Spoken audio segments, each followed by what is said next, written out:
नमस्कार साथियों, आप देख रहे हैं मेरा YouTube चैनल पॉलिटिकल अड्डा।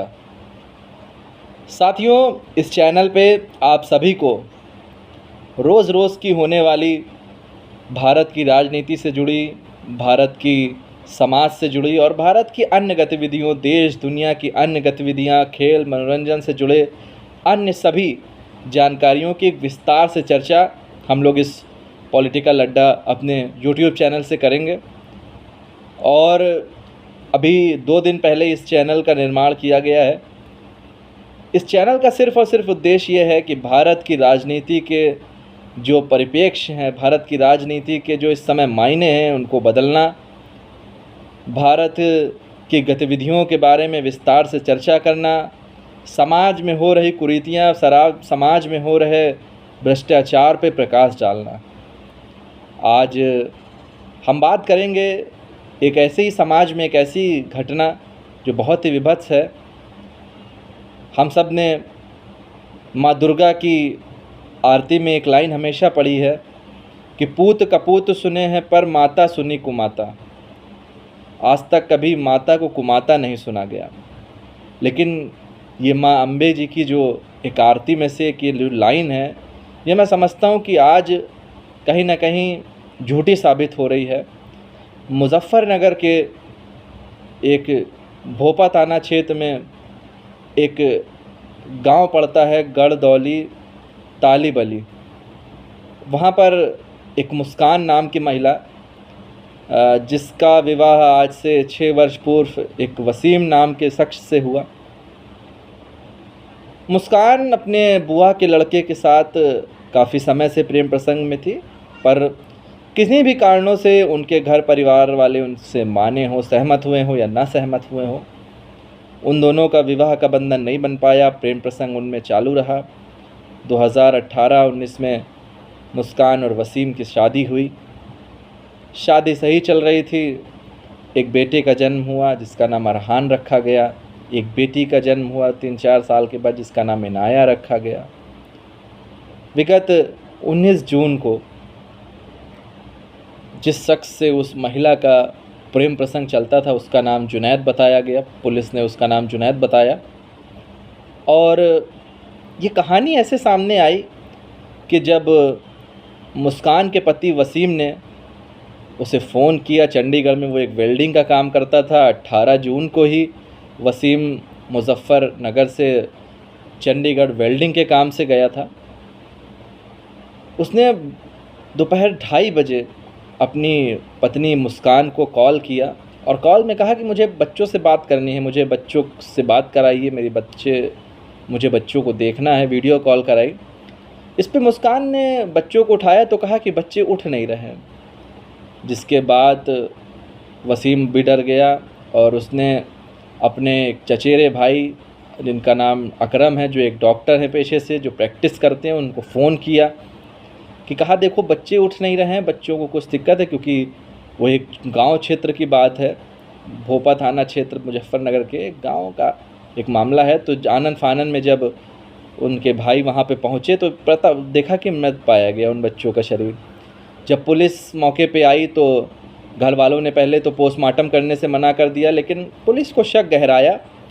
पुलिस ने जब बच्चों के जो शव होते हैं, तो एक बहुत ही इंटरेस्टिंग बात बताऊंगा आपको कि जब भी कोई अकाल मृत्यु मरता है या जब कभी भी संदिग्ध परिस्थितियों में कभी भी मृत्यु होती है, तो पोस्टमार्टम की एक प्रक्रिया है भारत के संविधान के अंदर, ताकि मौत का सही पता चल सके।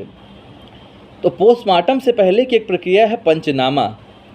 तो पंचनामा करने जब पुलिस आई, पुलिस ने बच्चों के शवों का शिनाख्त किया। तो पंचनामा क्या है कि जब जो भी कोई शव होता है उसके पूरे शरीर को जांचा जाता है, परखा जाता है, आगे से, पीछे से, सर से, पैर से, हाथ पैर, पूरा शरीर की जांच होती है कि कहीं कोई चोट के निशान तो नहीं, कोई गुलुम के निशान तो नहीं, कोई लाल निशान, कोई नीला निशान, किसी जीव के काटने का निशान तो नहीं।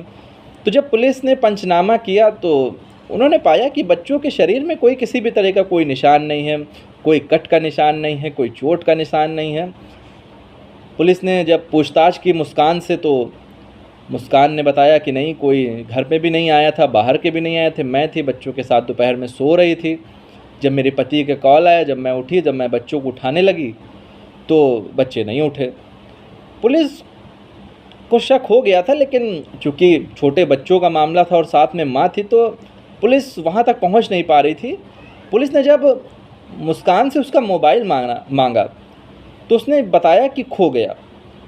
जब पुलिस को मुस्कान ने बताया कि मोबाइल खो गया, तब पहली बार पुलिस को शक गहराया कि हाँ, लगता है कि कुछ न कुछ संदिग्ध परिस्थितियाँ अब हैं। पहले तो परिवार वाले मना कर रहे थे कि पोस्टमार्टम ही नहीं करेंगे, पोस्टमार्टम ना कराइए, ये जो है प्राकृतिक मौत है, किसी तरीके से हो गई। और पुलिस लेकिन शक कर रही थी पूरी तरह से मुस्कान पे, लेकिन कोई ठोस सबूत नहीं था। पुलिस का शक यकीन में बदला जब मुस्कान ने कहा कि मोबाइल नहीं है हमारे पास। और आज की स्थितियों में जब मोबाइल खो गया, जब अभी बताया एक स्टेटमेंट में कि पति से बात हो रही थी, पति ने कहा, और उसके बाद आनन फानन में मोबाइल खो गया, पुलिस का शक बिल्कुल गहरा हो गया, पक्का हो गया। जब पुलिस ने हिरासत में लिया मुस्कान को, तब परतें खुली और मुस्कान ने कबूला कि मेरा प्रेम प्रसंग एक जुनैद नाम के व्यक्ति से चल रहा है पिछले कई सालों से, शादी से पहले, जो फ़िरोज़ाबाद का रहने वाला है, उनकी सगी बुआ का लड़का है। और मुस्कान ने बताया कि जुनैद ने कहा था कि मैं बच्चों का खर्चा नहीं उठा पाऊँगा, मैं तुमको एक्सेप्ट करूँगा, बच्चों को एक्सेप्ट नहीं करूँगा, बच्चों को रास्ते से हटाना होगा। और जुनैद ही बच्चों के लिए जहर लेके आया और रसगुल्ले में मिला के एक माँ ने दे दिया। और इस तरह से एक 5 साल का लड़का, एक 1 साल की बच्ची को एक उसकी सगी माँ ने, जिसने उसे पैदा किया, उस माँ ने उन्हें मौत के घाट उतार दिया सिर्फ़ अपनी अय्याशी के लिए। साथियों, प्रेम त्याग का प्रतीक है। प्रेम किसी की मौत नहीं सिखा सकता, प्रेम किसी की मासूमियत नहीं छीन सकता, प्रेम किसी की मौत नहीं कर सकता, प्रेम किसी षड्यंत्रों का शिकार नहीं हो सकता, प्रेम में आकर कोई षड्यंत्र नहीं रच सकता। ये प्रेम नहीं है, ये सिर्फ हवस है, अय्यासी है। आज के समाज को ये समझना पड़ेगा कि हम किस दिशा में जा रहे हैं। और अगर कोई किसी से प्रेम प्रसंग में रहे तो साथियों, पहले ही शादी घर वालों की मर्ज़ी के ख़िलाफ़ जाके वो कर ले, ताकि 3, 4, 5 ज़िंदगियाँ बर्बाद ना हो। तो ये मुज़फ़्फ़रनगर की कहानी है। अब मुस्कान भी जेल में है, जुनैद भी जेल पहुंच चुका है। जो उन लोगों का मंसूबा था वो बिल्कुल तार-तार हो गया, ख़त्म हो गया। अब ज़िंदगी भर वो जेल में बिताएंगे। पर इस कहानी से एक ऐसे रिश्ते पर घिनौना दाग लग गया, जिस रिश्ते को हमेशा से पाक समझा गया, जिस रिश्ते को हमेशा से साफ़ समझा गया है। माँ का रिश्ता, माँ के बच्चों के साथ रिश्ता। हमारी आरती तक में कहा गया है, माता को कभी कुमाता नहीं सुना गया, पूत कपूत ज़रूर सुना गया। तो बस यही चीज़ें हैं। आज की कहानी मुज़फ़्फ़रनगर की मुस्कान की थी।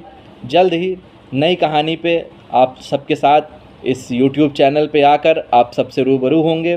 तब तक आप सभी लोग इस वीडियो को ज़्यादा से ज़्यादा शेयर करिए, लाइक करिए, सब्सक्राइब करवाइए। और हम लोग रोज़ कोई ना कोई कहानी, कोई ना कोई मुद्दा, किसी न किसी बात के साथ आप सबसे जुड़ते रहेंगे। नमस्कार।